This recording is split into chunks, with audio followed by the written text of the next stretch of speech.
Ya, kembali kita lanjutkan perbincangan dengan Gubernur DKI Jakarta. Sekarang kita bicara mengenai adanya transisi nih ya kepada Gubernur dan Wakil Gubernur terpilih Anies Baswedan dan Sandiaga Uno dengan adanya tim sinkronisasi. Ini bagaimana tanggapan Bapak ini? Jadi begini ya, mandat kami itu sampai dengan Oktober 2017. Ya.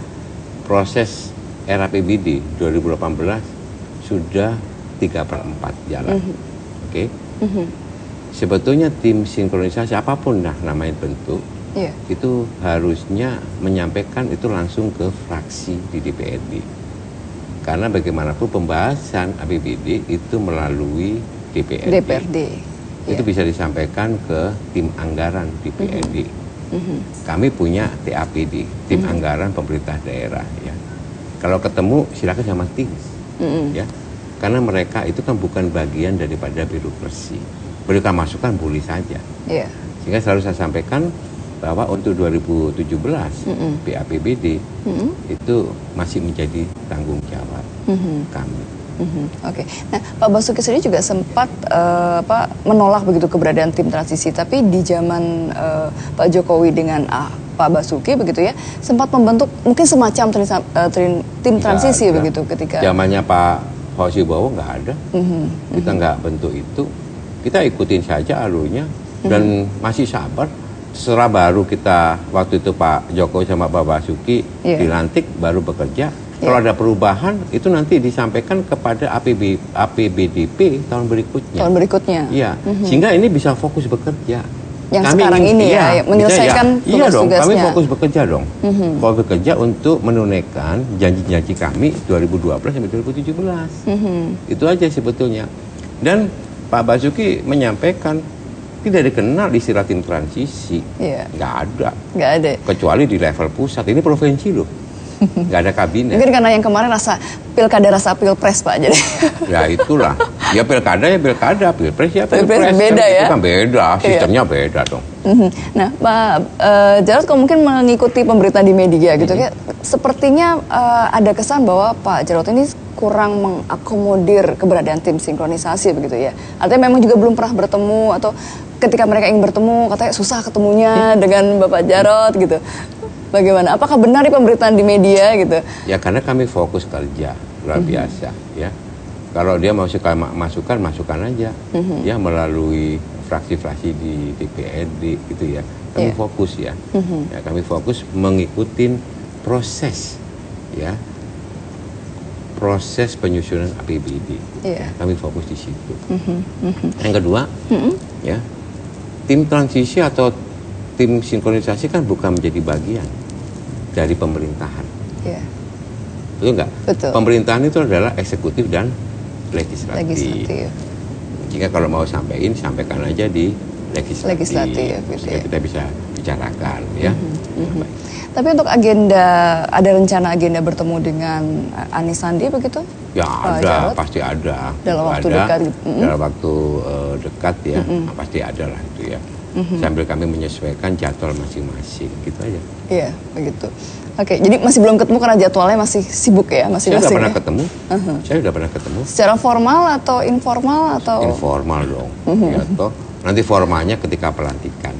Ya, iya, oke. Baik, Pak Jarod nih kalau bicara mengenai bulan Oktober kan akan berakhir nih ya pemerintahan dari Pak Basuki dan Jarod, sekarang Pak Jarod begitu sendirian. Nah, kalau bicara mengenai proyek atau program yang menjadi kebanggaan itu, yang menjadi legacy dari kepemimpinan selama ini, apa ini Pak? Yang mungkin akan menjadi PR untuk diestafetkan kepada yang selanjutnya?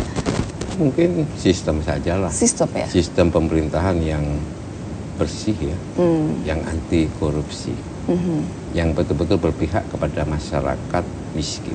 Gitu aja. Tentang legacy itu yang menilai bukan kami. Yang menilai adalah warga masyarakat ya, yang merasakan dari program-program yang sudah kita buat dan sudah dirasakan oleh warga. Itu aja sebenarnya. Baik. Dan artinya kalau dilihat tantangan bagi orang atau ya akan memimpin Jakarta, sebagai pemimpin Jakarta, apa sih yang menjadi tantangan terberatnya? Dari pengalaman Bapak selama ini melihat apa sebenarnya? Kalau bicara mengenai permasalahan Jakarta kan kompleks gitu, ada banjir, macet, bahkan ya budaya. Gampang itu. masyarakatnya pun juga gampang itu menyelesaikan itu, asalkan hati kita bersih, ya, otak kita lurus dan tidak ada niat untuk korupsi, gampang. Gampang. Intinya itu ya. Intinya itu. Kuncinya Ikhlas, ya. kuncinya itu. Saya pikir itu ya.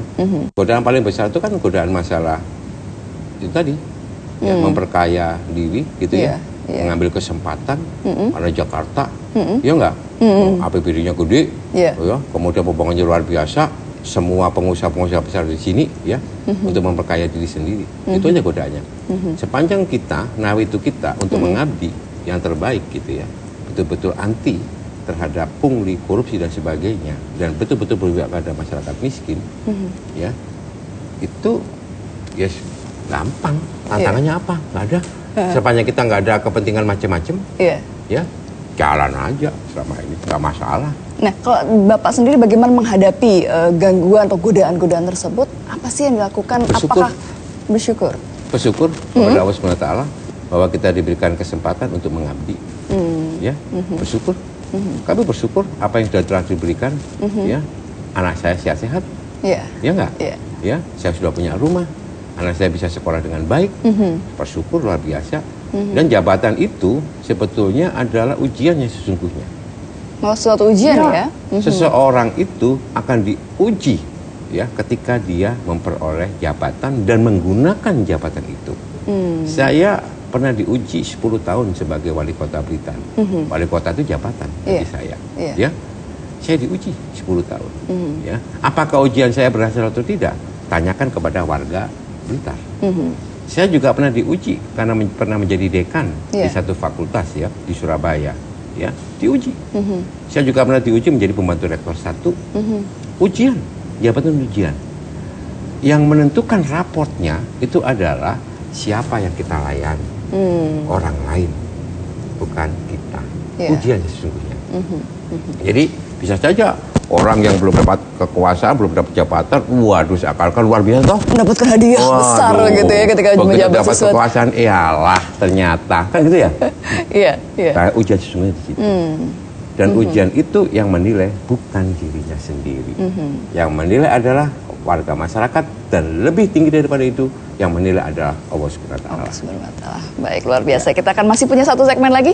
Pemirsa jangan kemana-mana, kami akan kembali usai jeda pariwara berikut.